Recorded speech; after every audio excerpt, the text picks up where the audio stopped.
शुरू होने के साथ ही पानी वाले फलों की डिमांड मार्केट में दुगनी हो जाती है। डिहाइड्रेशन से बचने के लिए और शरीर में पानी की कमी को पूरा करने के लिए लोग तरबूज को खाना सबसे ज्यादा प्रेफर करते हैं। मैं जब छोटी थी तो अक्सर नोटिस करती थी कि तरबूज साल भर में सिर्फ समर्स में ही सबसे ज्यादा दिखाई देता है, पर जब मैं बड़ी हुई तो मुझे समझ आया कि ये इसी समय पककर तैयार होता है। तो इतना सब कुछ जानने के बाद मुझे रियलाइज हुआ कि क्यों ना मैं आपको ये बताऊं कि ये रसदार, लाल और मन को तृप्त कर देने वाले तरबूज की खेती होती कैसे है। तो चलिए एक बार चलते हैं खेतों की तरफ।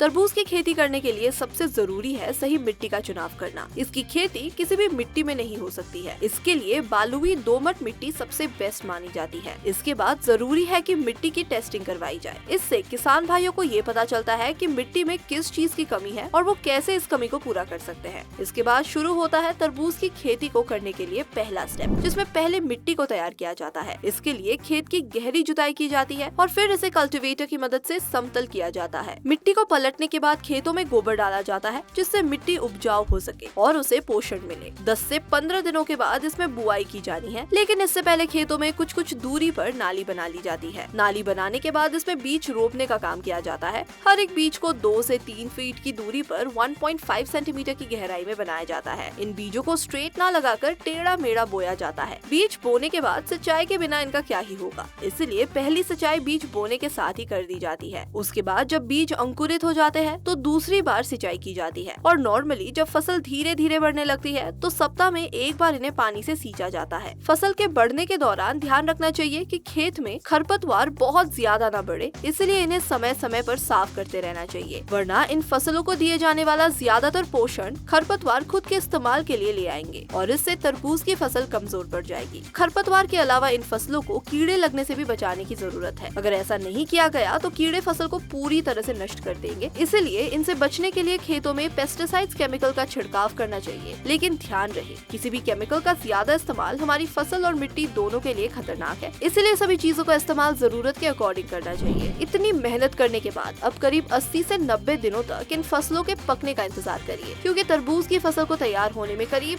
3 महीने आराम से लगते हैं। अब 3 महीने बाद जब ये बड़े बड़े तरबूज अंदर से लालम लाल पक कर तैयार हो जाते हैं तो उन्हें काट कर एक ट्रक में इकट्ठा कर लिया जाता है और यहाँ से इन्हें फिर मार्केट में बेचने के लिए ले जाया जाता है। ये खेती किसानों के लिए बहुत फायदेमंद होती है, क्योंकि अगर किसी ने 1 हेक्टेयर में तरबूज बोए हैं तो उसमें से 2 से 3 लाख का प्रॉफिट बहुत इजीली हो जाएगा। अगर आज की वीडियो आपको पसंद आए तो इसे लाइक करने के साथ साथ अपने दोस्तों और रिश्तेदारों के साथ जरूर शेयर कर दे। अगर आप ये वीडियो यूट्यूब पर देख रहे हैं तो चैनल को सब्सक्राइब करके बेल आइकन दबा दे। फिलहाल के लिए इतना ही। अभी के लिए मैं दीजिए इजाजत। आपसे मुलाकात होगी अगली वीडियो में। शुक्रिया।